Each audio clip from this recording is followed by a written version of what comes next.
The Surprising Work of God. Chapter 3. The Universality of God's Work.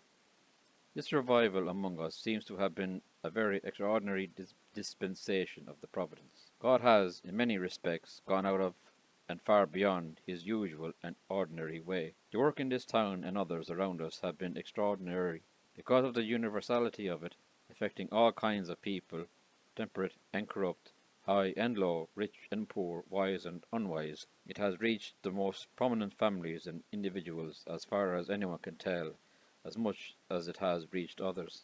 In former stirrings of this nature, mostly young people have been affected, but now old men and little children have been affected too. Many children have, of their own accord, formed themselves into religious societies in different parts of the town. A loose, careless person with scarcely could scarcely be found in the town and the whole neighbourhood, and if there was anyone who seemed to remain unaware of or unconcerned with the things of religion, it would be spoken of as a strange thing. This dispensation has also been extraordinary because of the number of people on whom we have reason to think it has had a saving effect. We have about 620 church members entitled to receive communion, including almost all the adults. The church was very large before, but people never thronged into it, as they have in the recent revival. Our communion services are 8 weeks apart, and I received about 100 converts into our membership before one recent service. When 80 of them came forward simultaneously to make an open and explicit profession of Christianity, they were a moving sight for the rest of the whole congregation. I took nearly 60 people into our congregation before the next communion service, and I have sufficient evidence of the conversion of their souls through divine grace. However, it is not the custom here, as it is in many other churches in this country, to base admission to the Lord's Supper upon the person's testimony of his own inward experiences.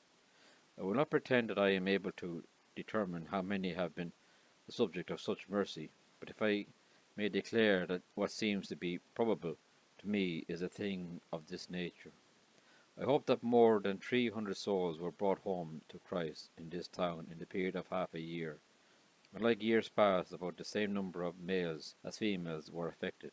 But what I have heard Reverend Stoddard say, this is very unusual, for he observed in his time that many more women were converted than men. Many of the young people who are respected for reasons outside religion have become truly pious and are leading people in the ways of religion.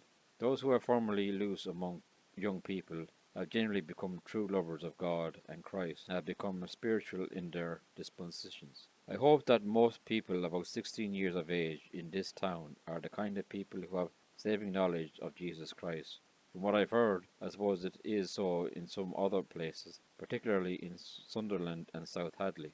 This has also appeared to be the extraordinary dispensation in that the Spirit of God has extended not only his awakening, but also his regenerating influences, both to elderly persons and to those who are very young. Before now it was rare that anyone past middle age was converted, but now we have reason to think that as many other older people have been saved in this movement of God's Spirit as younger people have been in former years. I suppose there were more than 50 people converted in this town who were over 40 years of age. More than 20 of them were about 50, about 10 of them above 60, and 2 of them above 70 years of age. Before now it has been thought a strange thing when anyone has been influenced by the Spirit's power and remarkable change in his childhood. But now, I suppose, nearly 30 children between 10 and 14 years of age appear to have been changed in a saving way. 2 were between 9 and 10,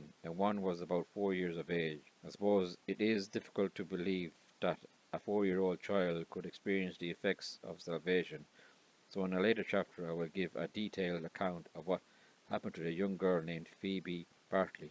The influence of God's Holy Spirit have also been very remarkable on children in some other places, particularly in Sunderland, South Hadley, and the west part of Suffield. There were several families in this town who are all pious. Indeed, there are numerous families in which, I think, we have reason to hope that all the children are truly godly.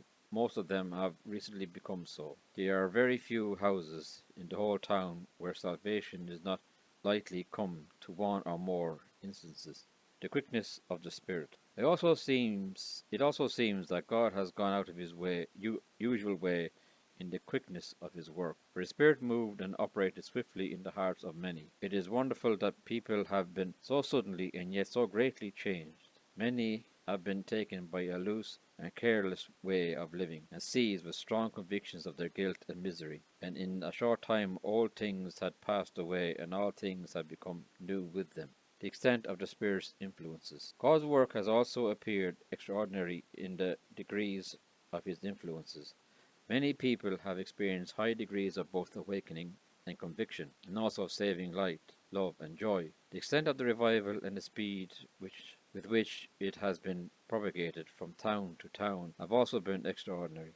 In former times the outpouring of the Spirit of God in Northampton, though at times it was very remarkable, reached no further than its borders, and neighbouring towns all around continued unmoved. This work seemed to be at its greatest height in this town in March and April. At that time God's work in the conversion of souls was carried on among us in such a wonderful manner that, as far as I can judge, it appears to have been at the rate of at least 4 people a day, or nearly 30 in a week, or 5 or 6 weeks in a row. When God took the work into his own hands in such a remarkable manner, there was as much done in a day or two as it was usually done in a year, with all the effort and blessing that are usually allotted to man. I am very much aware that many people, if they were to read this account I give here, would think that I enjoy exaggerating the matter. They would likely think that, for lack of sound judgment, I interpret every religious emotion and enthusiastic display of piety as saving conversion.